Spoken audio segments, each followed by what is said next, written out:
You've been lied to your entire life. They told you success is about willpower, that if you just try harder, push through, and stay disciplined, you'll finally reach your goals. But here's the truth. Willpower is designed to fail. And today, I'm going to show you exactly why and what actually works instead. Think about the last time you tried to build a new habit. Maybe it was waking up early, or going to the gym, or finally starting that project you've been putting off. You started strong. Day 1, you felt unstoppable. Day 2, still good. Day 3, okay. Day 7, you missed one. Day 10, you forgot. Day 14, you quit. And then came the worst part. You blamed yourself. You thought, I'm just not disciplined enough. I'm weak. Something is wrong with me. But nothing is wrong with you. You were using a broken tool. Willpower isn't what you think it is.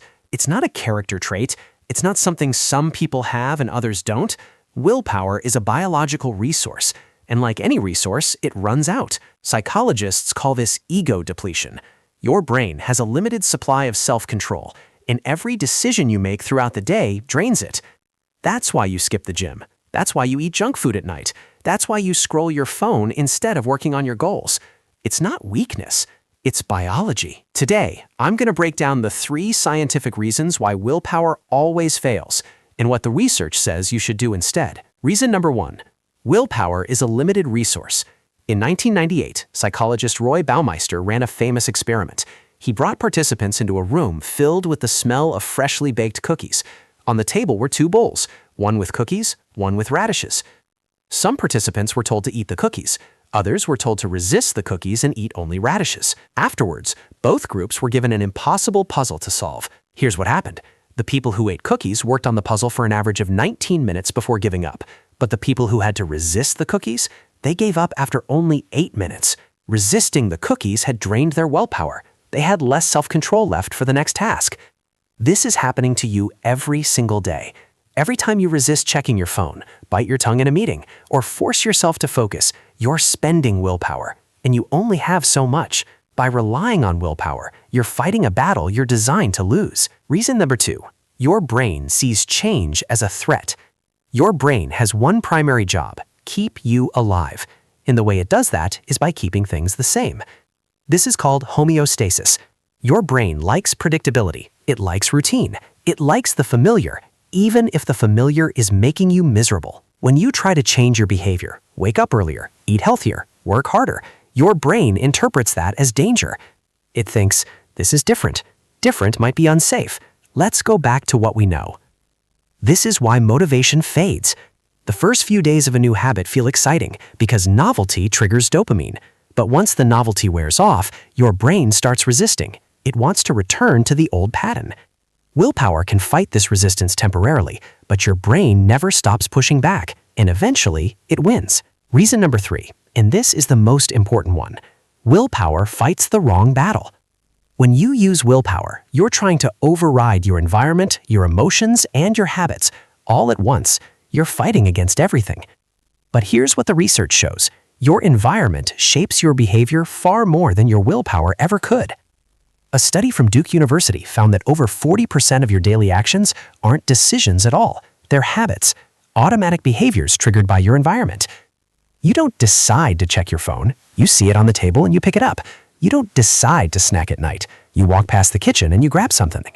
Willpower tries to fight these triggers in the moment, but by then it's already too late. The people who seem to have incredible discipline, they're not fighting harder than you. They've designed their environment so they don't have to fight at all. So if willpower fails, what actually works? The answer is systems. James Clear, author of Atomic Habits, puts it perfectly. You do not rise to the level of your goals. You fall to the level of your systems.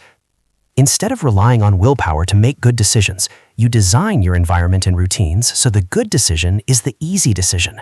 Want to eat healthier? Don't keep junk food in the house. Want to check your phone less? Leave it in another room. Want to go to the gym? Put your workout clothes next to your bed the night before. These aren't motivation tricks, they're system designs, and they work because they remove the need for willpower altogether. Here's the shift that changes everything. Stop asking, how do I get more willpower?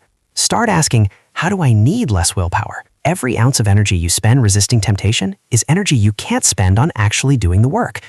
The goal isn't to become better at fighting yourself. The goal is to stop fighting altogether. Design your environment, build systems, make the right choice the default choice.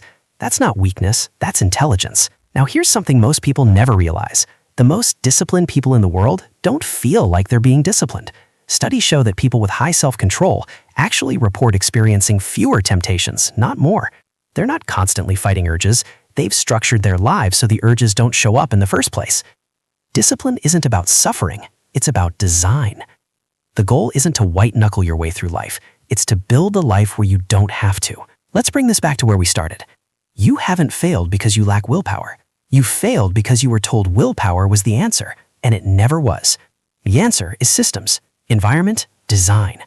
Stop fighting yourself. Start building a life that with your brain, not against it. If this shifted how you think about discipline, share it with someone who's been blaming themselves for not being disciplined enough. They need to hear this. And if you want to understand how your brain sabotages you in other ways and how to stop it, that's exactly what we cover on this channel. Subscribe and turn on notifications. Your future self is watching. I'll see you in the next one.